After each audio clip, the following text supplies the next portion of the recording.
had the gift of the gab. I mean, they were just born salespeople. Others, networking just came naturally to them. For me, sitting and solving chess puzzles obviously came naturally. So I would say hard work is most of it, because even with the phenomenal amount of talent, if you don't work, you'll find yourself stagnating. But talent does make a difference. So if, as much as possible, if you can find something that you really love doing, chances are you'll be good at it, and it won't feel like work. Absolutely. It is very rightly said that if you translate your passions into your career, you're definitely going to get some results out of it. Very true.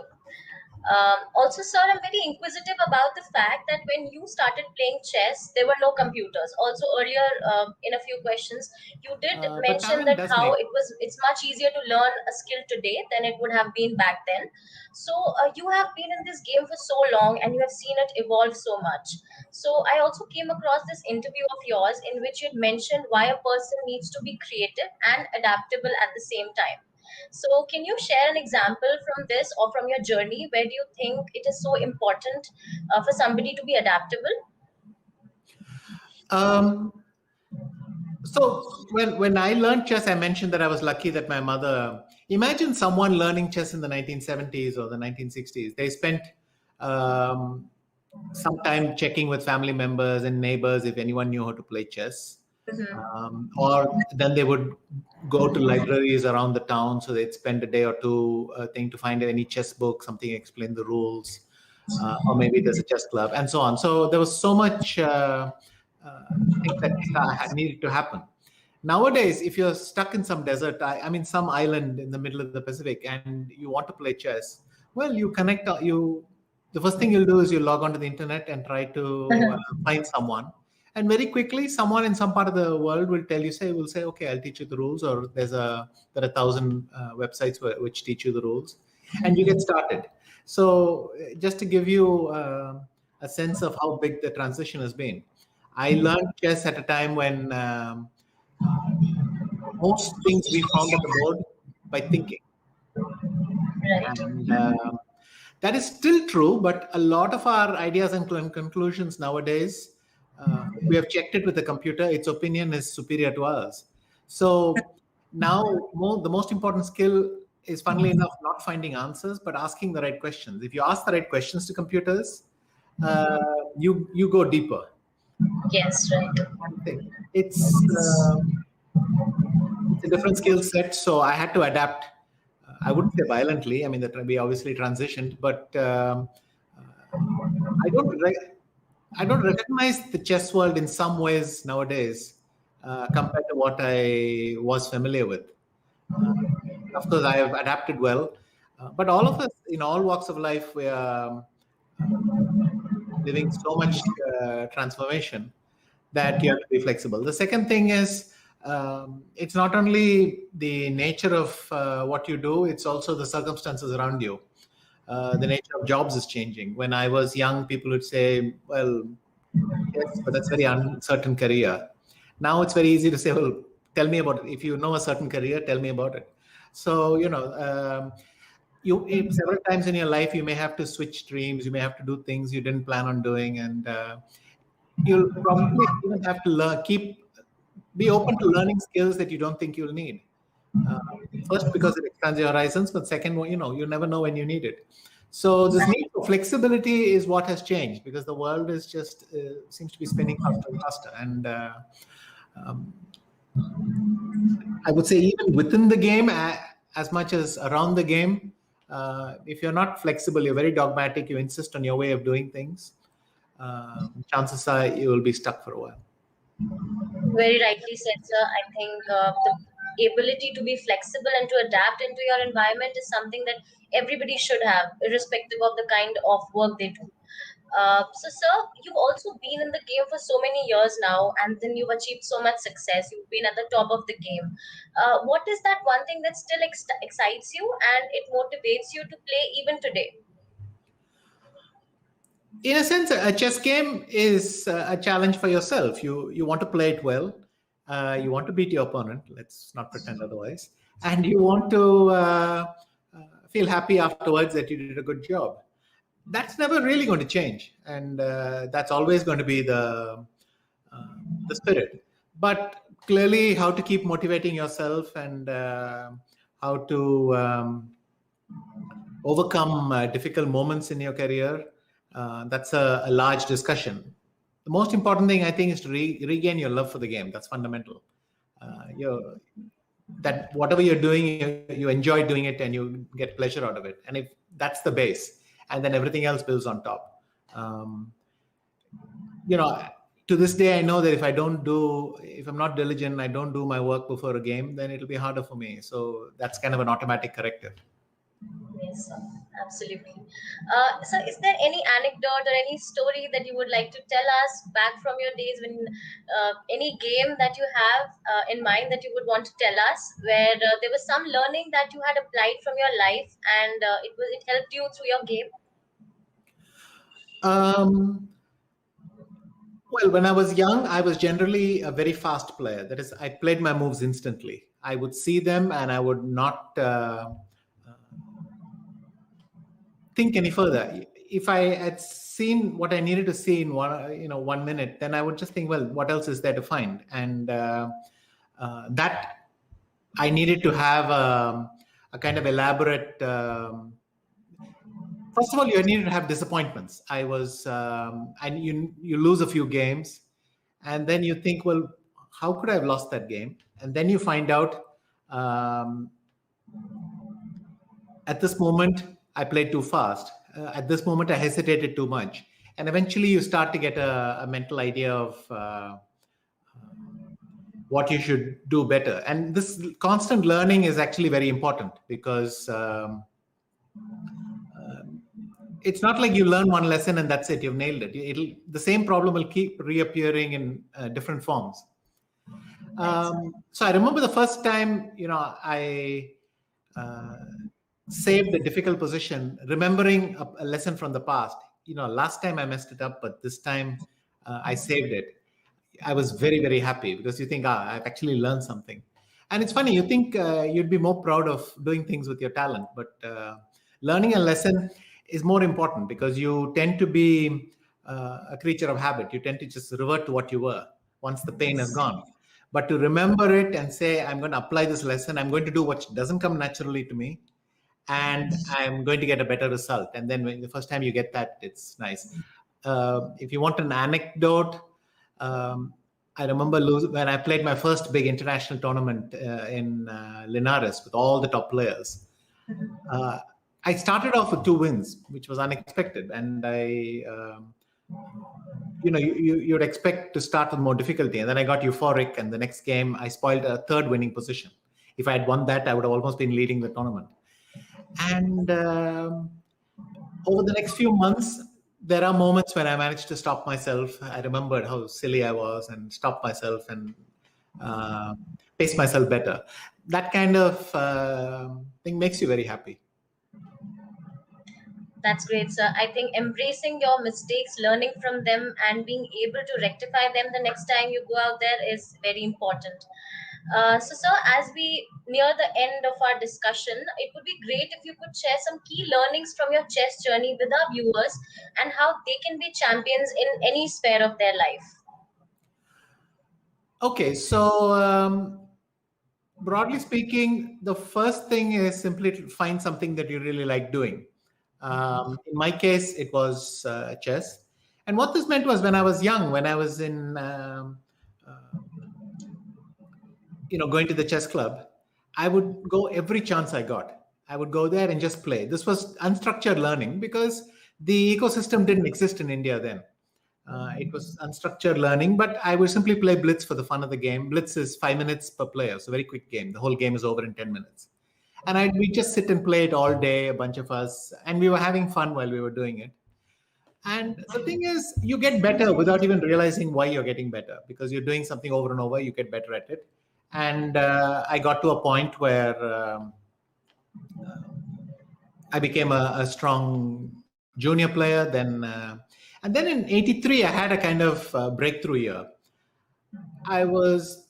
I played the same tournaments against the same opponents that I'd been doing for 2-3 years without any big difference. But this time I suddenly started winning everything. And it was a magical year for me because I went from being a very good club player and a good Tamil Nadu junior to being national sub-junior and junior champion and playing in the men's team.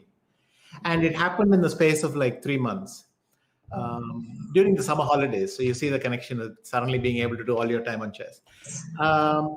And I think maybe this is the most important lesson that if you're studying and learning and playing and you can't even see what are the boundaries between them, you will often have this big spurt in growth at some point. You'll become much better at what you do without realizing why. And it's not like it happens suddenly. It actually because of all the work you put in that you forgot doing. More broadly, I began to see that even intuition is essential. Intuition isn't something that pops out of the brain thing. I mean, it's like a guess.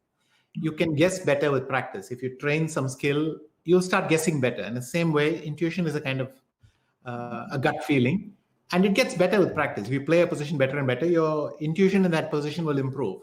And I've seen this because I have practiced in positions in which I'm bad or not natural. It doesn't come naturally to me, and I found that my play in these positions gets better the longer I stick at it. So again, the theme is that if you keep learning, eventually your brain puts it together in some way. The third thing is, I think, to be open to change. When the first chess databases started to appear and the first chess computers started to appear, initially you had a resistance because you had to change your way of doing things. And what's even more annoying is there's something you're good at, but that's no longer playing such an important role as it used to. You get annoyed and you think, why this is happening? So for instance, when I was a very good calculator, as most young chess players are, but when you could allow the computer to do a little bit of work for you, then your skill in that area becomes slightly less important and you have to find new things to learn. But over time, as I kept working with computers and trying new stuff, my strengths expanded. Within a few years, I didn't notice this, and it felt very natural. So this constant learning, and now we are in the, we're totally immersed in this kind of change. You never know where the threat to your profession or your sport, where it's going to come from. It keeps on coming unexpectedly. And inevitably you will have setbacks because that's the only feedback you're getting. But then if you can stop and change your way of doing things, then you have a chance to self-correct. And the final thing I would say is you'll need to take risks. You cannot only operate in what you feel comfortable in. Sometimes you'll have to do things that you're very uncomfortable in order to have results outside of your normal range. Some of my best results have come when I was willing to gamble everything. But gambling doesn't mean literally gambling. I managed to do a year's work, but I was going to do things totally new, and they paid off very well. And I found consistently, if you put off this kind of decision of trying something new and experimenting and taking risks, it'll cost you in another way. So those are maybe the highlights that I would identify. You've shared some really amazing insights with us, sir. I'm sure they're resonating with everybody who's watching us right now. This brings us to the end of our discussion, and now we'll be moving to the Q&A part, which is the most interesting part because a lot of questions are popping in, sir, and all of them are equally interesting. There's so much people want to ask you. So I will be prompting the questions to you, sir, and you can take them up. Sure.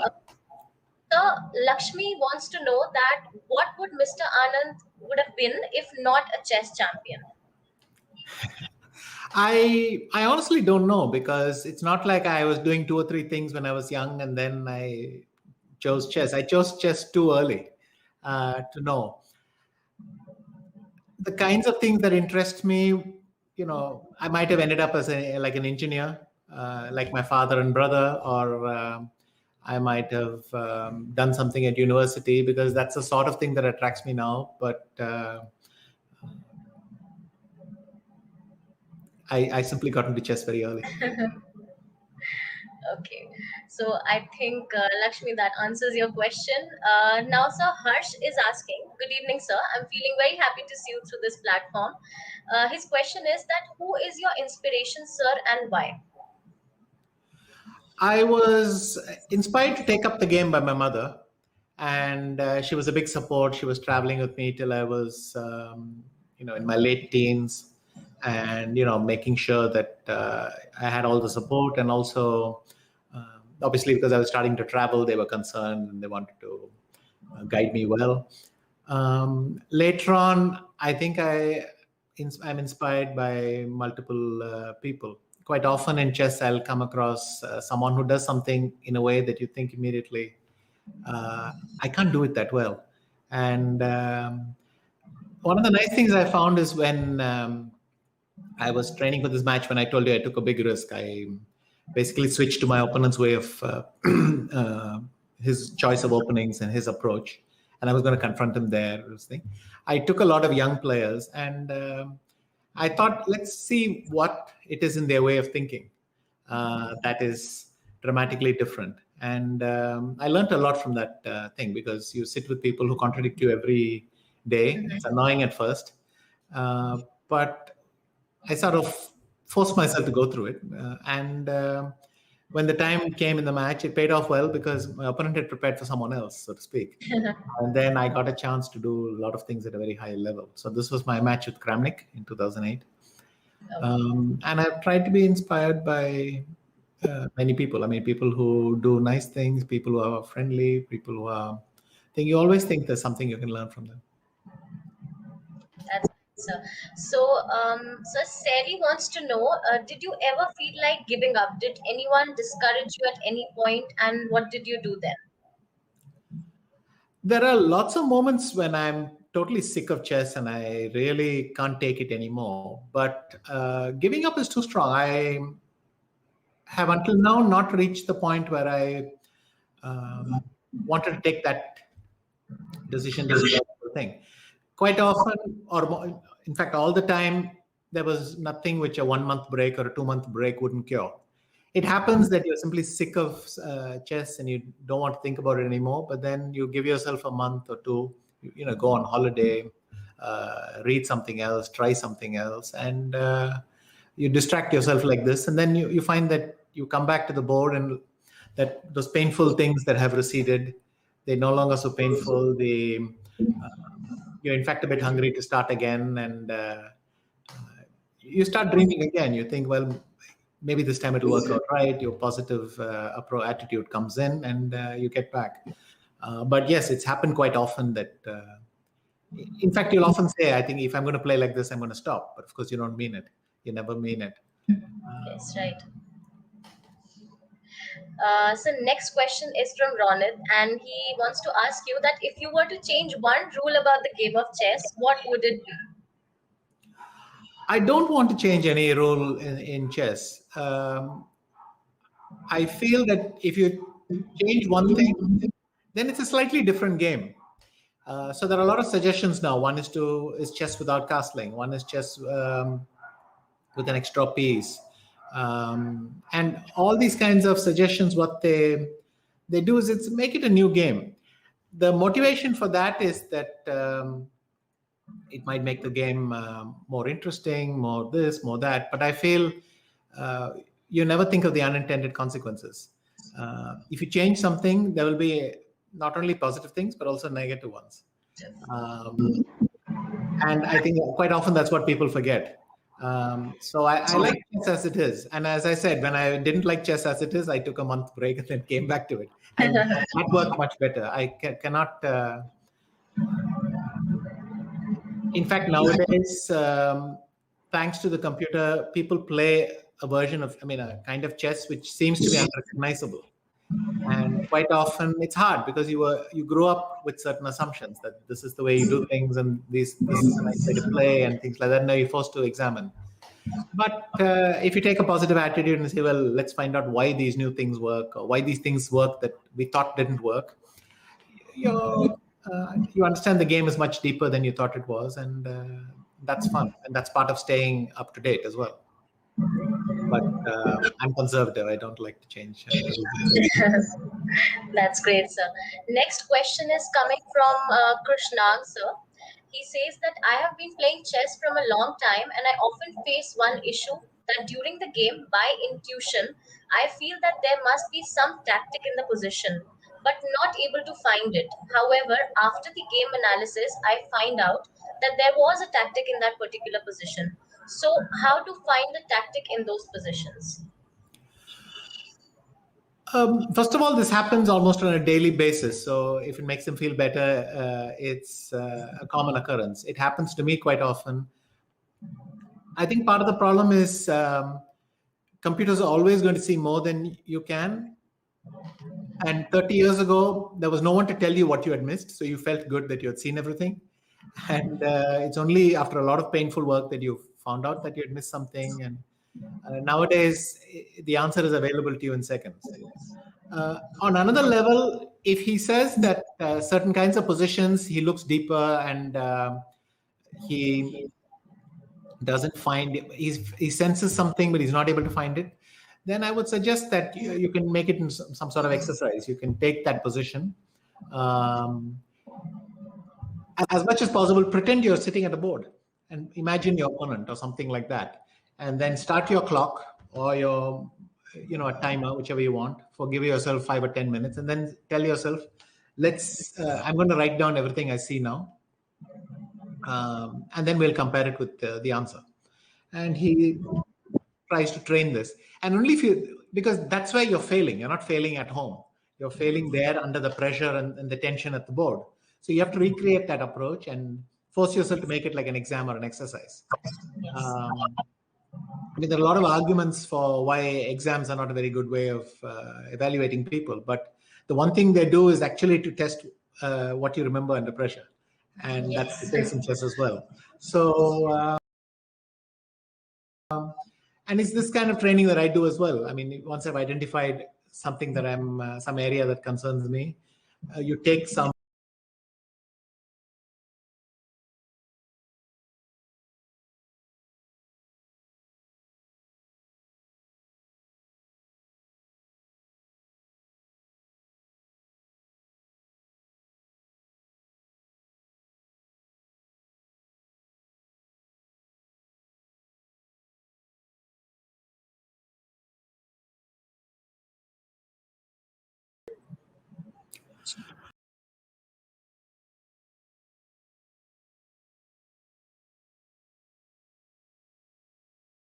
as well. We know we must be endlessly positive. We must keep our routines, stay physically healthy, learn new things, make time for this and that. And that is very hard to do. I think the problem is simply it is so unnatural to be antisocial like we are being now, that it kills your mood to do all these things. So you tell yourself, well, I should force myself to go out and meet people, or I should force myself to learn something new. And I think the answer I kind of half gave away. You end up having to force yourself to do it. The realistic thing is to force yourself to do one thing at a time. Otherwise, there's too much resistance building up. So you force yourself to do one thing at a time, and then try to focus on that a little bit. And the rest of the time, I've also just I give up. I try one thing, I try to get better at it, and then I give up in other areas and tell myself, okay, I'm going to let go for a while. And the second thing is, it's a big problem for a chess player. It's a tremendous problem because you don't like preparing in the abstract. You want to prepare for a specific game or a specific tournament, something real, not something which might happen. It's very hard to get work done. And the problem is all tournaments are only happening online or not at all. And I haven't played in a year almost. So you get to the situation where you don't know what to work on. And I find that I'm doing my work, I'm trying to keep my routines, but there's a kind of slip up. But hopefully what I'm planning is that when something big comes up and I have a month's notice, then I will sit and really try to catch up. And by now, I can assure you the hunger to study some chess is back. And the other nice thing I've been able to do is to try and start a lot of projects. So I've started a chess academy with Westbridge. I've started a a couple of other projects. I'm doing some teaching online and trying to experiment with new things and so on. But I mean, I don't know the circumstance of who asked the question, but it's hard to keep on doing what you need to do if there is no need to do it, and that's a challenge. So this may be a good time to do fun things that you never otherwise find time for, or even let go and spend time with your family, or try to have a bit of fun, and use your free time that we always long for. I mean, last year we were thinking it would be nice we have some more free time. Well, now we have a lot of free time, and I think so. I think part of it is just accepting where we are and going from there. That's some really great words, sir. Also, there's one question that Magwana is asking. Also, that's my question.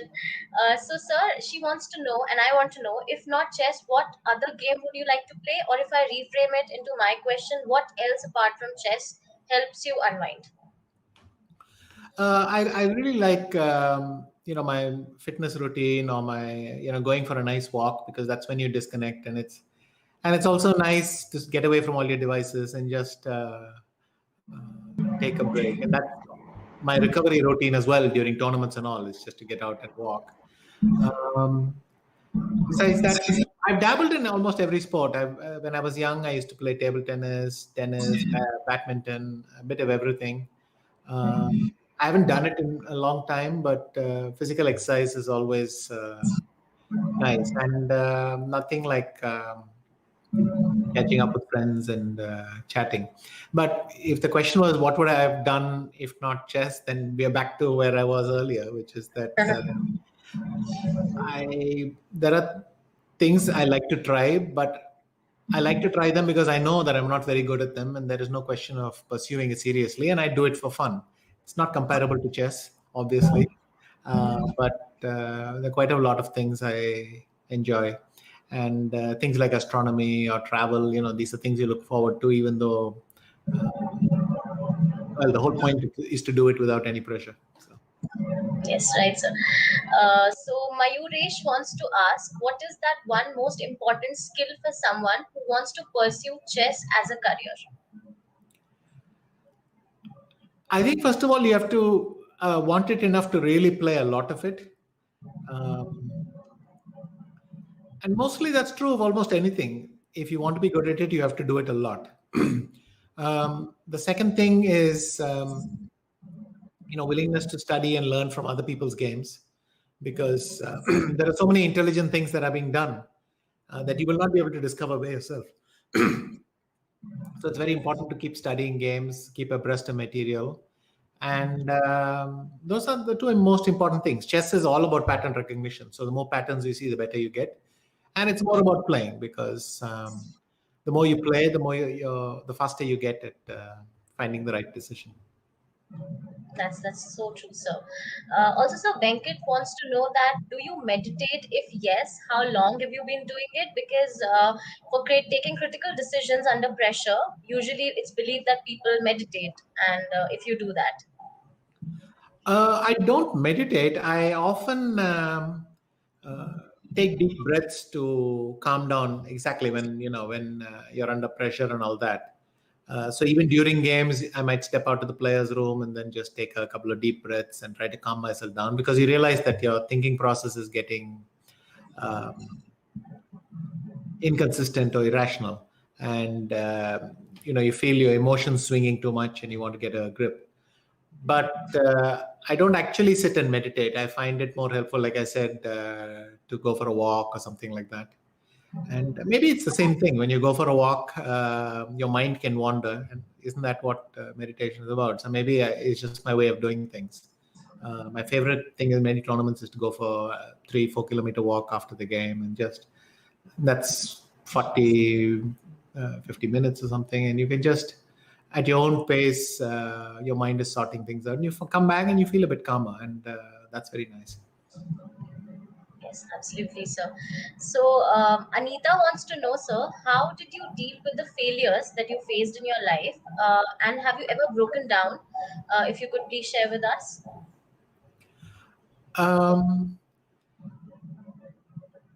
I've mentioned this quite detailed in my book, so I'll try and bring up the two examples I gave then.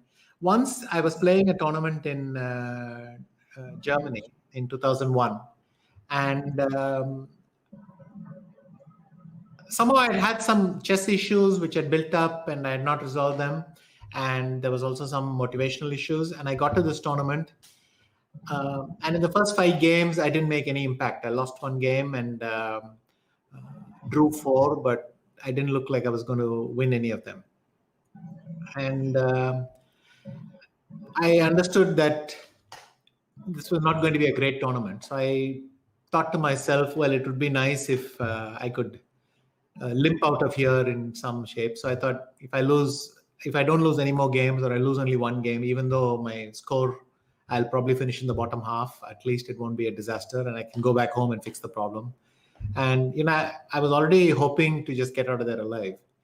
But in fact, when you have this kind of attitude, I think experienced people will understand immediately where this is going. When you have this kind of attitude, I just want to not make it worse, then sometimes it gets much worse exactly then. So I lost 3 more games and I finished in last place. And after the 8th game, the 9th game, I was already waiting to run away from the tournament, but you still have to finish your tournament, right? And so the 9th game, I couldn't sleep. I woke up in the morning. I had to kill time because normally I was waking up at 9 o'clock and having breakfast, and here I couldn't sleep after 4. So I went to the gym. Couldn't really do anything there. Then you go back. I think all people have this feeling that you want to hit yourself against the wall and that isn't available, and then you don't know what to do with yourself. Nice. And somehow the tournament finished, and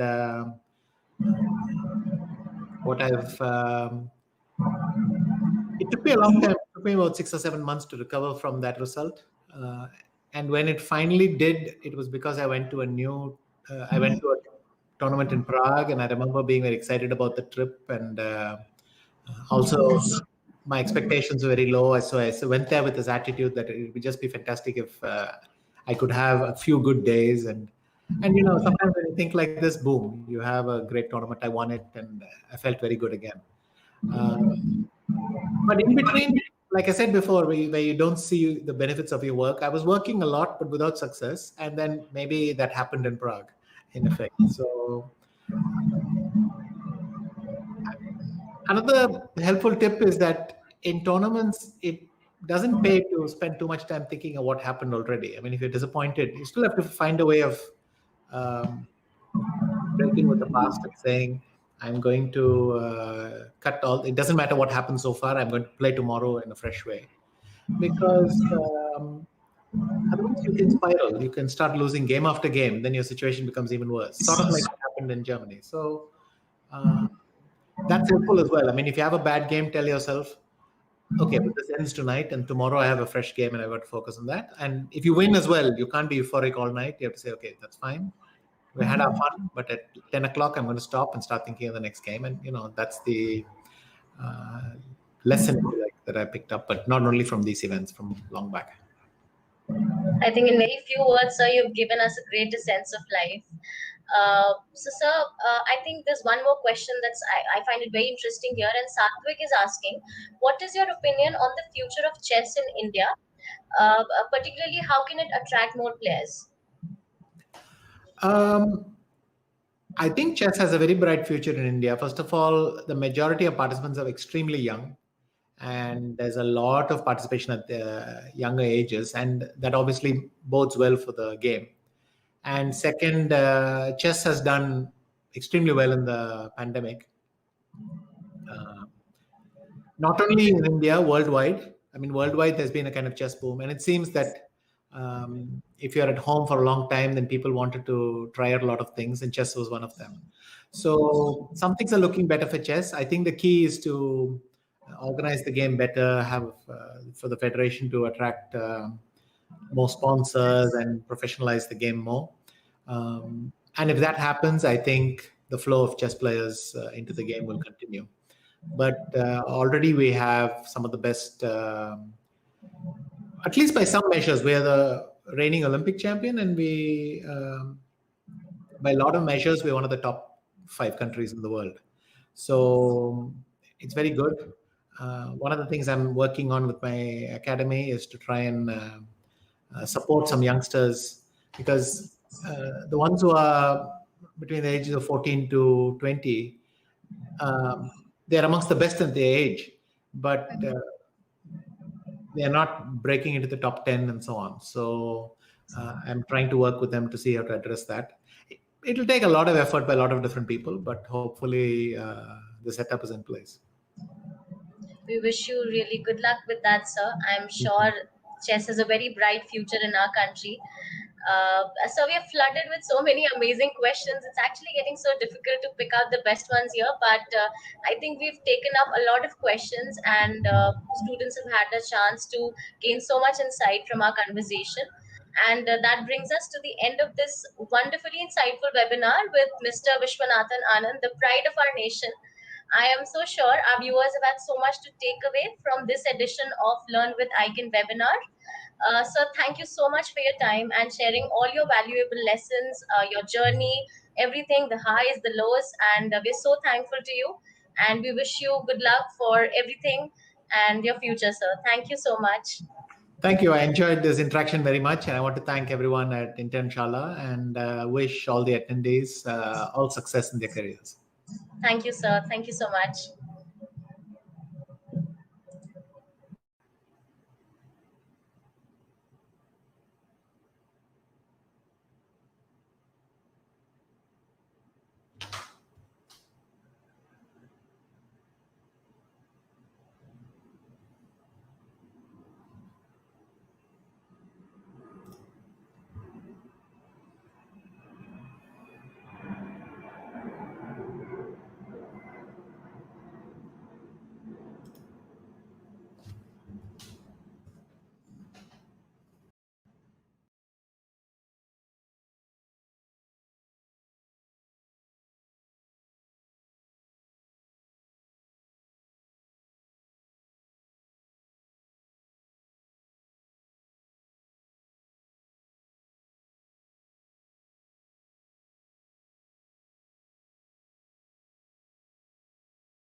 तो hello guys, स्वागत है आप सबका फिर से मेरे channel पे। तो आज हम बात करने वाले हैं सिर्फ एक चीज के बारे में।